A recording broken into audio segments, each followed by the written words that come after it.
Hello everyone, my name is Daniel. I'm here to talk to you kind of about my story, the upcoming surgery that I'm going to have, and kind of an introduction to myself. This is kind of a new thing that I kind of wanted to try because I wanted to bring outreach to people who are living with ulcerative colitis or any other inflammatory bowel diseases. I feel like there's a little bit of a lack of resources for people who maybe just newly diagnosed, medications aren't going well, and surgery may be an option. So that's kind of my whole platform with this. So I'm just trying to bring about awareness, trying to bring about a community and maybe just knowledge to others. So I'll just go ahead and kind of talk about ulcerative colitis.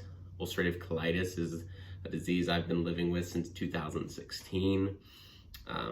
It's a autoimmune disease. Your white blood cells that are supposed to be attacking things like the common flu or cold, they see the colon and the mucosa, the layers of the colon, the large intestine, as something that's not good.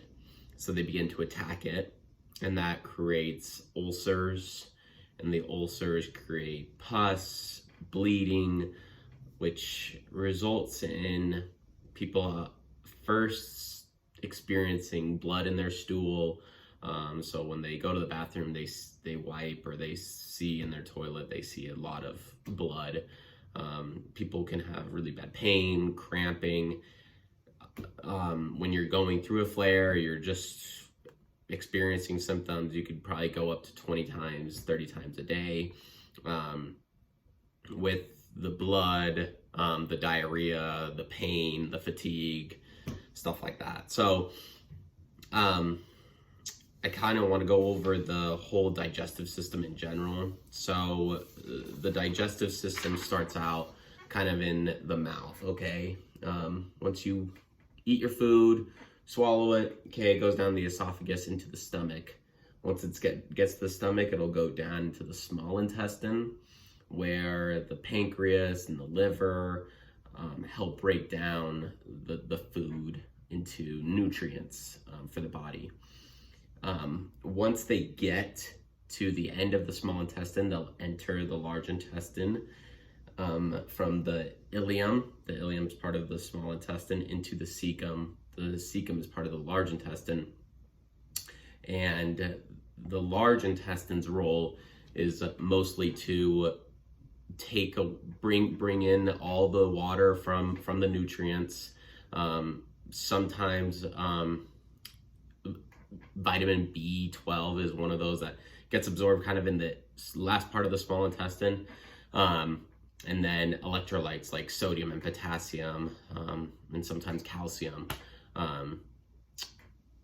are absorbed in the large intestine.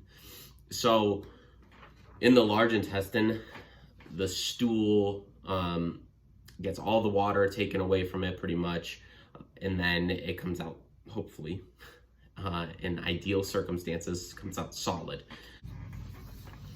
The stool will go through the large intestine, going all the way around, and it'll get to the rectum. And at the rectum is where you begin to feel, oh, I have to use the bathroom. I feel an urge to go to the bathroom. So your body is like, you gotta evacuate, you gotta go to the toilet, okay? And then the stool will be released through the anus. One of the bigger signs of ulcerative colitis too is that you have urgency.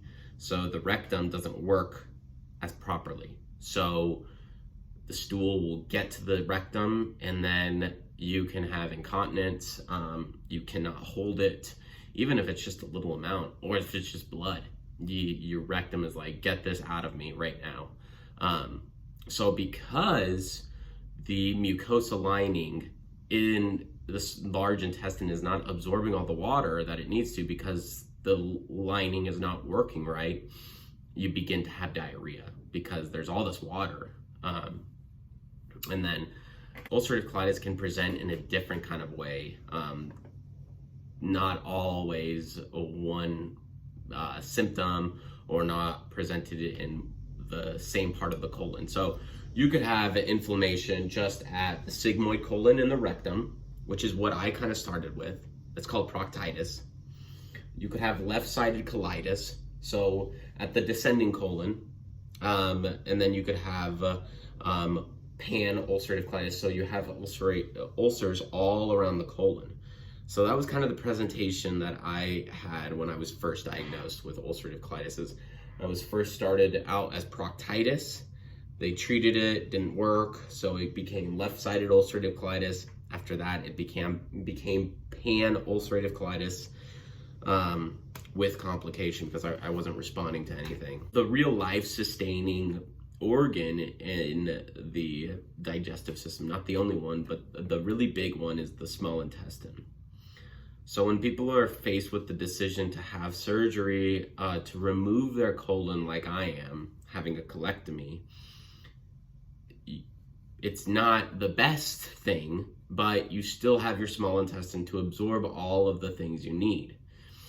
Of course, you need to continue to stay hydrated because that's a big thing that people will experience with a colectomy, is they'll be dehydrated. You'll have to have much more vitamins like potassium and sodium. But you also need to be kind of aware that you cannot digest things as easily like vegetables that are raw, like lettuce or broccoli that you didn't cook, high fiber like whole grain bread, nuts, and sometimes fruits that still have their skins on them. So that's one thing about the large intestine. Large intestine's role is to kind of break down those foods a little bit easier because your small intestine doesn't do it. That's kind of the overview of ulcerative colitis, the digestive system, the role of the colon or the large intestine, and what symptoms you can have with ulcerative colitis. So please keep on tagging along, and we'll be talking more about the surgery that I'll be having, things that I'm going to be doing preparing for it, and then the recovery after. Thanks, guys.